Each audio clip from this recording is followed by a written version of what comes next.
mais ou menos nessa época de uns 12 anos, 13 anos ele foi vendido para o Egito.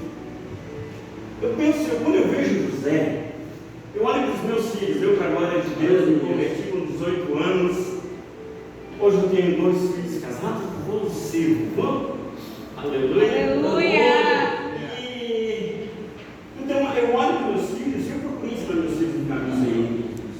Cleverson esteve pregando essa semana passada, esteve pregando aqui. Cleverson levantava de madrugada para orar quando ele era pequenininho, e eu apresentava o Senhor me confiou essa criança.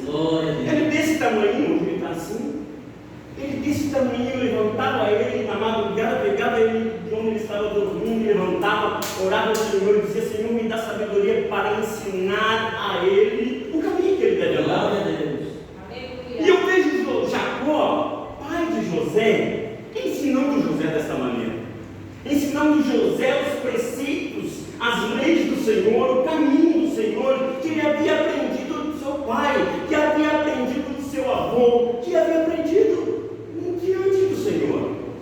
E ele ensinando, a ponto de José ser um menino, um filho muito obediente, um filho que estava muito perto do pai, próximo do pai. Ele, tudo que procurava agradar o pai, procurava estar perto do pai, e ia ver os seus irmãos e dizia: pai, eles estão em tal lugar, aconteceu isso, de uma certa forma fazia uma fofoquinha dos irmãos. E ele, mas ele pensou, Jacó plantou tão bem plantada a semente, a palavra do Senhor no coração de José, que mesmo quando José estava longe, mesmo quando José estava já no Egito, eu vou chegar lá, mas deixa eu pular um pouquinho, mesmo lá ele foi fiel ao Senhor. Olha que pai maravilhoso, olha que pai incrível. Eu sou um pai suspeito, minhas filhas, eu sou um pai que sou babão, eu sou um pai que meus filhos, a gente conversa muito, então eu imagino, eu consigo me identificar com Jacó, eu consigo até estar lá e presenciar a intimidade do pai e do filho, porque eu tenho isso na minha casa, eu tenho isso com minha esposa, eu tenho isso com minha esposa. Então eu imagino o lar de José, um lar maravilhoso, um lar tão bem estruturado na presença do Senhor, que mesmo quando ele estava fora, ele não negou ao Senhor, mesmo quando ele estava em luta, ele não se distanciou do Senhor, ele foi fiel ao Senhor. Certo dia, papai Jacó chega para José e diz: olha, vai ver onde estão os teus irmãos, vai ver onde eles estão e traga-me notícias deles. José vai ver os irmãos. José sai, pega lá as coisas, sai ao encontro dos irmãos e procura por eles. Quando ele está chegando, vocês conhecem os sonhos? Vocês são bem lembrados dos sonhos? Não precisa entrar nessa parte do sonho perfeito, das estrelas, do sol, dos peixes vocês conhecem tudo. Então, quando José está se aproximando dos irmãos, eles dizem: olha, lá vem o sonhador, lá vem aquele exaltado, o filhinho do papai, lá vem ele. Olha, é o seguinte, vamos pegar ele, vamos matar ele. Mas o irmão mais velho chega: não matem o menino, não matem ele. Não, olha, a estratégia dele para não matar o irmão: peguem ele então e joguem ele nessa cisterna. Os irmãos, sem pensar, jogaram José. Quando José cai lá dentro, ele está apavorado, ele está assustado. De repente, ele sai, o irmão sai, e eles tiram José, lá vem uma caravana de ismaelitas, e eles vendem José para os ismaelitas, que vão para o Egito, e José com 13 anos chega no Egito. Só que, eu vou falar um dado que é intrigante. Por que Deus fez José? José se tornou governador do Egito com 30 anos. Por que Deus, com 30 anos, ele foi com 17 para o Egito?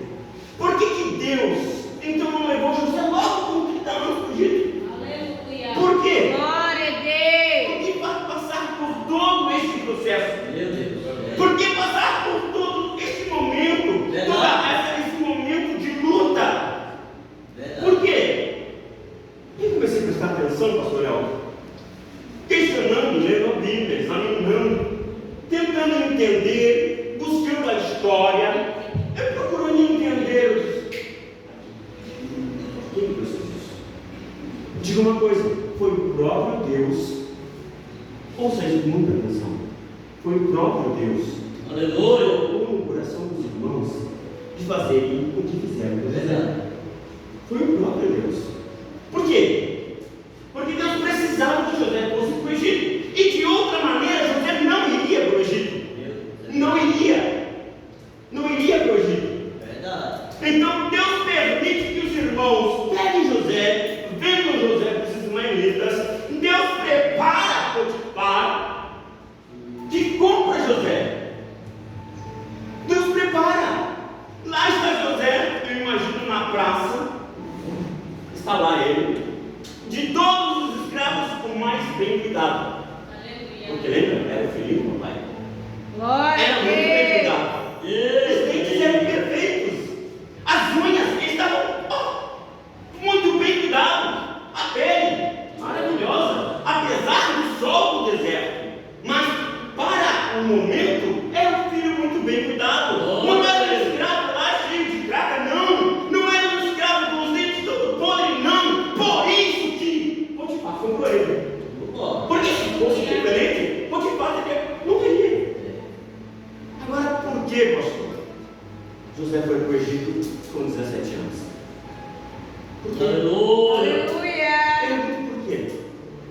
Ele foi para o Egito com 17 anos e não com 29 anos, porque ele precisava aprender o idioma. Ele precisava aprender a cultura. Ele precisava aprender a economia do Egito. Aleluia! Ele precisava entender o sistema econômico do Egito. Ele precisava entender a religião do Egito. Para que o evangelista Marcelo precisava entender da religião do Egito, para não ofender os egípcios quando se tornasse governador, porque senão não aceitariam ele. Então ele aprende o quê? Glória a Deus! Ele aprende o idioma. Como evangelista, você sabe que ele aprendeu o idioma, porque se você ler antes, quando ele está falando com os irmãos antes de se revelar, ele está usando um intérprete.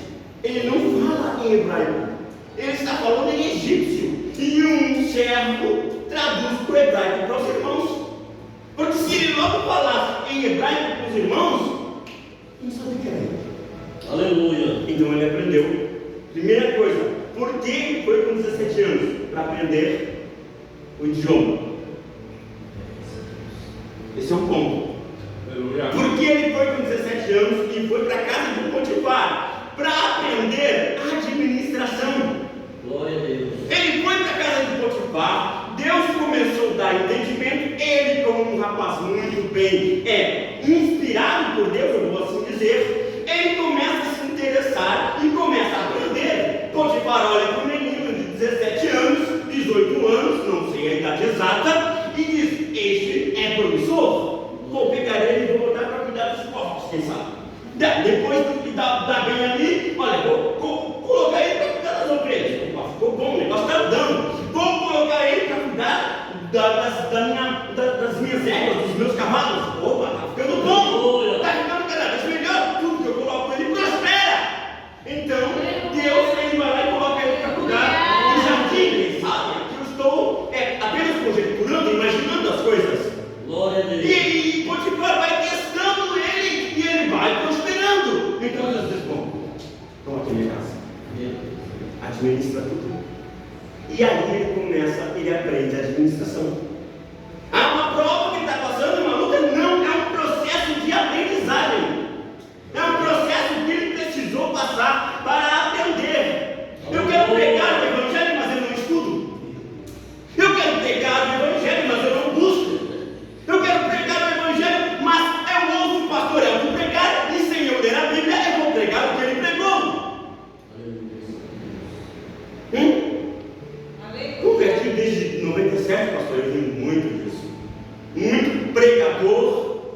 te prega de ouvir, está igual Jacó, está igual Jó, te conhecia de ouvir falar, te conhecia só porque meu pai falava de ti, mas eu experiência contigo nunca tive.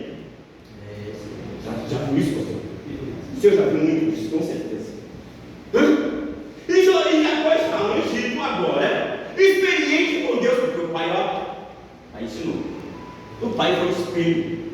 Então, está diante da mulher de Potifar, lembra? Pensa. Não conheço ela? Glória a Deus! Essa não é linda. A mulher vai, tenta uma vez, tenta duas, tenta 10, tenta José conte, não foi uma vez. Não foi só no momento que ele pegou a capa, não foi que ela pegou a capa. Se você ler, você vai entender que foram várias vezes. Então, tem um momento que ela ataca ele. Todo mundo não está em casa, a casa está vazia, só está ela. Então, quando José chega, lá ela investe em José novamente. E José, perna no veneno, ela consegue agarrar a capa. Poxa, mas ele estava bem, pastor. Não estava prosperando? Não estava abençoado por Deus? Não estava na bonança? Não estava? Glória a Deus. Presta atenção para que vocês entendam o que eu quero falar nessa noite. Não perca o fio da meada. Aleluia. Ele está bem, mas ele aprendeu a administrar na bonança. Glória. Agora ele vai preso. Chega lá. Se fosse os crentes de hoje, eu vou fazer uma coisa de louca aqui. Meu Deus. Cadê? Se fosse os crentes de hoje, ia fazer isso aqui hoje. Eita. Eita. Aleluia! Eita. Olha. Não ia? Não ia fazer isso? Por que você fez isso comigo? Meu pai. Glória a Glória a Deus. Eu fico imaginando esses crentes. Crente frouxo, calça frouxa. Eita. A Bíblia diz que te mostrar esse frouxo no dia da tua angústia, as tuas forças são poucas. Mas José não estava na adversidade. José começou a olhar e disse: tem alguma coisa aqui. Glória a Deus. Tem algo aqui. Deus me trouxe para cá por algum motivo. E José começou a olhar. E começa de novo no processo de galgar. Aleluia. Patamares dentro da prisão. A ponto do administrador da prisão dizer: José, Glória a Deus.